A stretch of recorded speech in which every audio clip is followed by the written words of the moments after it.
42% reservation ఇస్తాం.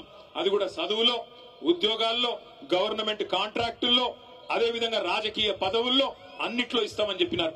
చెప్పి 2.5 ఏళ్లు అయిపోయింది. కానీ ఇప్పటి వరకు ఒక్కటంటే ఒక్క హామీ బీసీ డిక్లరేషన్లు ఇచ్చింది గాని, ఎస్సీ డిక్లరేషన్లు ఇచ్చింది గాని, ఎస్టీ డిక్లరేషన్లు ఇచ్చింది గాని ఒక్కటంటే ఒక్కటి కూడా చేసింది లేదు. మీరు గట్టిగా అడిగినారనుకో గద్వాలోళ్ళు గాని ఎక్కడోళ్ళు గాని ముఖ్యమంత్రి ఒకటే చెప్తాడు, ఏం మంచిగా లేదా నీకు, గుడ్లు వీకి గోటీలాడతా, పేగులు తీసి మెడలేసుకుంటా, ఈ డైలాగులు తప్ప ఇప్పటిదాకా 2 ఏళ్లలో పీకిందైతే ఏమీ లేదు. ఒక్క పని, ఒక్కటంటే ఒక్క పని జరిగిందా? ముసలోళ్ళకి 4,000 పెన్షన్ అన్నావు ఇచ్చినావా? రైతులకు 15,000 రైతు బంధు అన్నావు ఇచ్చినావా? ఆడబిడ్డలకు 2,500 అన్నావు ఇచ్చినావా? 2 లక్షల ఉద్యోగాలు అన్నావు ఇచ్చినావా? 12 లక్షల అంబేద్కర్ అభయహస్తం అన్నావు ఇచ్చినావా? 42% రిజర్వేషన్ అన్నావు బీసీలకు ఇచ్చినావా? ఒక్క వాగ్దానం కూడా అమలు చేయలే. చేయకపోగా ఇవాళ మనం తీసుకున్న గట్టు ఎత్తిపోతల పథకాన్ని ఎక్కడున్నదాన్ని ఎక్కడేసిన గొంగడు అక్కడనే అన్నట్టు అట్లే వదిలిపెట్టినాడు. మొత్తం గట్టు ఎత్తిపోతల పథకం ద్వారా గట్టు మండలం గాని, కేటితోటి మండలం గాని బ్రహ్మాండంగా 35,000 ఎకరాలకు నీళ్లు ఇవ్వాలని కేసీఆర్ గారు 581 కోట్ల రూపాయలతో మంజూరు చేస్తే 2 ఏళ్లుగా ఆ పథకాన్ని ఎక్కడున్న గొంగలు అక్కడనే అన్నట్టు పండబెట్టింది కాంగ్రెస్ ప్రభుత్వం. అదే కేసీఆర్ గారి ప్రభుత్వంలో ఉమ్మడి పాలమూరు జిల్లాలో పెండింగ్ ప్రాజెక్టులన్నింటినీ రన్నింగ్ ప్రాజెక్టులుగా మార్చి కొత్తగా 10 లక్షల ఎకరాల కాయ కట్టించిన నాయకుడు ఎవరు?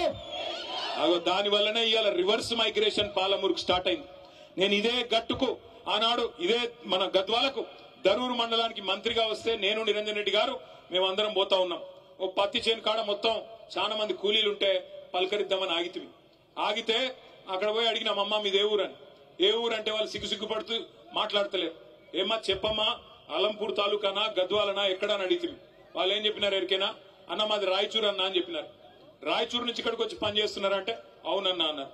పక్కన ఇంకో 2 అమ్మాయిలు ఉండే, మీదే ఊరమ్మా అంటే మాది కర్నూలు అన్నా అని. మాకెంత గర్వంగా అనిపించింది ఎరికేనా? ఒకనాడు వలసల జిల్లాగా ఉన్న పాలమూరు, వలసలకు కేర్ ఆఫ్ అడ్రస్ గా ఉన్న పాలమూరు ఇవాళ రివర్స్ మైగ్రేషన్ అంటే అటు కర్ణాటకలోని అభాగ్యులకి ఇటు ఆంధ్రాలో ఉండే అభాగ్యులకు కూడా అన్నం పెట్టే స్థాయికి పాలమూరును చేసింది ఎవరు? అట్లాంటి కేసీఆర్ గారి నాయకత్వంలో నడిగడ్డలో మీరు గెలిపించుకున్న ఎమ్మెల్యే మీకు పంగనామాలు పెట్టి, మీకు శటకోపం పెట్టి, పార్టీకి తల్లి పాలు దాగి రొమ్మును గుద్దినట్టు పార్టీకి అన్యాయం చేసి ఇలా రేవంత్ రెడ్డి సంకన కూర్చొని మీదికి మాత్రం సన్నాయి నొక్కులు నొక్కుతున్నాడు. నేను బీఆర్ఎస్ లోనే ఉన్నా అని ఇవాళ భయపడతా ఉన్నాడు. నేను అడుగుతా ఉన్నా రేవంత్ రెడ్డి గారు, 2 ఏళ్లలో నీ పార్టీ నీ ప్రభుత్వం ఏదో పొడిసింది అని నువ్వు అనుకుంటే దమ్ముంటే నీ భాషలో చెప్తున్నా. నాకు భాష ఇట్లా మాట్లాడు ఇష్టం ఉండదు, కానీ రేవంత్ రెడ్డికి ఈ భాషలో చెప్తేనే అర్థమవుతుందని తెలుసు.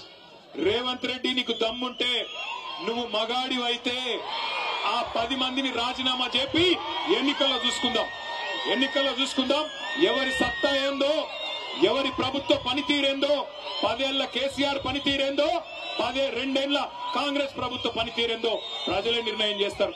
ఉమ్మడి మహబూబ్ నగర్ జిల్లాలో ఒకటే ఒక్క ఎమ్మెల్యే మా పార్టీ నుంచి నీ పార్టీలోకి వచ్చినాడు గద్వాలలో. ఇక్కడనే గద్వాల తేరు మైదానం నుంచి నేను సవాల్ చేస్తా ఉన్నా, రాజీనామా చేయి, ఎలక్షన్ కు రా, ఎవరేందో ఎవరి సత్తా ఏందో గద్వాల తాలూకా ప్రజలు నిర్ణయిస్తారని చెప్తా ఉన్నా. మీ అందరినీ నేను మనస్ఫూర్తిగా ఒకటే కొడతా ఉన్నా. ఎక్కడ పోయినా ఇవాళ ఒకటే మాటిన పడతా ఉన్నది.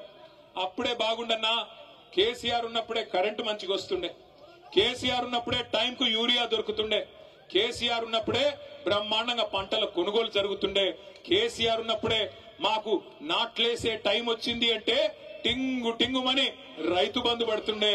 ఈ ముఖ్యమంత్రి వచ్చినాక ఈ కాంగ్రెస్ పార్టీ